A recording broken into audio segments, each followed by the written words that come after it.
Hey guys, welcome back to our channel only mission Naukri में आपका स्वागत है। आज हम 11 मार्कर की सीरीज में एमपीपीएससी मेंस में पिछले आए हुए 10 सालों के सभी क्वेश्चंस को रेडी टू राइट कंटेंट के फॉर्मेट में देखेंगे।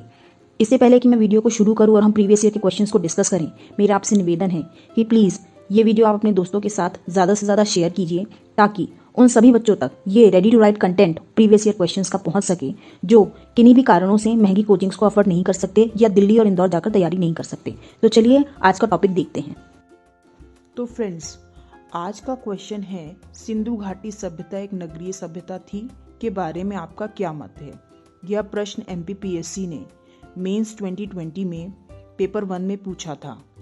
हमें गौर करना होगा कि प्रश्न हमसे पूछ क्या रहा है। अगर हम प्रश्न पर ध्यान दें तो हम पाएंगे कि प्रश्न हमसे हमारा मत यानी हमारा ओपिनियन इस संदर्भ में जानना चाहता है। तो देखिए हम इस प्रश्न को कैसे अप्रोच करेंगे। सिंधु घाटी सभ्यता या हड़प्पा सभ्यता एक नगरीय सभ्यता थी। यह अपनी समकालीन अन्य सभ्यताओं की तुलना में अधिक विकसित थी। पुरातात्विक अवशेषों और अनुसंधानों से हमें सिंधु सभ्यता की नगरीय व्यवस्था का ज्ञान होता है। इस नगरीय व्यवस्था की सबसे बड़ी एवं महत्वपूर्ण विशेषताएं निम्नलिखित थीं: पर्यावरण के अनुकूल अद्भुत नगर नियोजन और दूसरा जल निकासी की प्रणाली।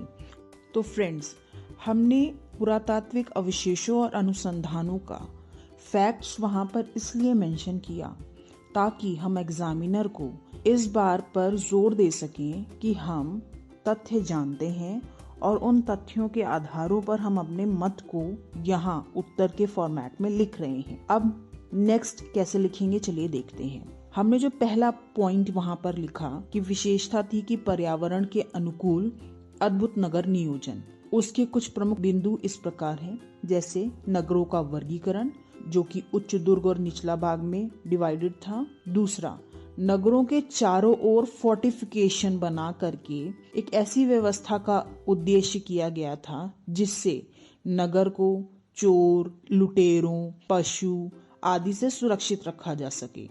नगरों के निर्माण के लिए पक्की ईंटों का प्रयोग हुआ था। सभी घरों में एक आंगन, एक रसोई घर, एक स्नानागार प्राप्त हुआ है। घर में कुओं के अवशेष भी प्राप्त हुए हैं।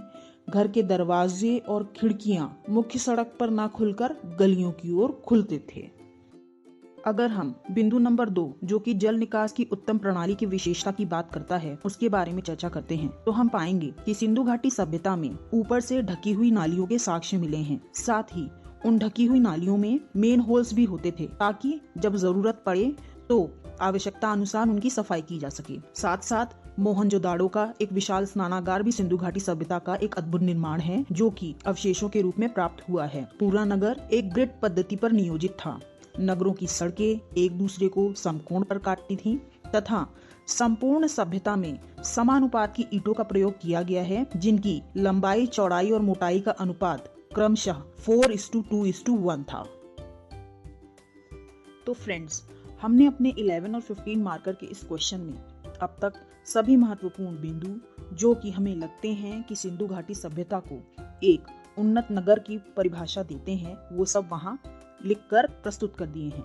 अब चलिए देखते हैं इस प्रश्न को हम किस प्रकार क्लोज करेंगे ताकि एग्जामिनर इसे पढ़कर हमें अच्छे मार्क्स दे।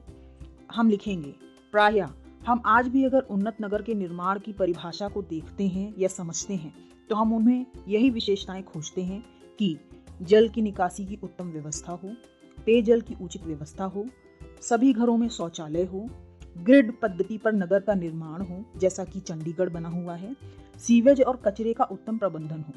अतः हम पाएंगे कि ऐतिहासिक साक्ष्य और अवशेषों के अध्ययन से निश्चित ही यह प्रकट होता है कि सिंधु घाटी सभ्यता एक नगरीय सभ्यता थी।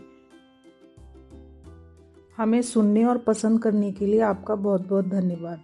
प्लीज़ इसे अपने दोस्तों के साथ ज़्यादा से ज़्यादा शेयर करें ताकि हमें मोटिवेशन मिले और हम इस तरीके के वीडियोस आपके लिए लाते रहें। Thank you.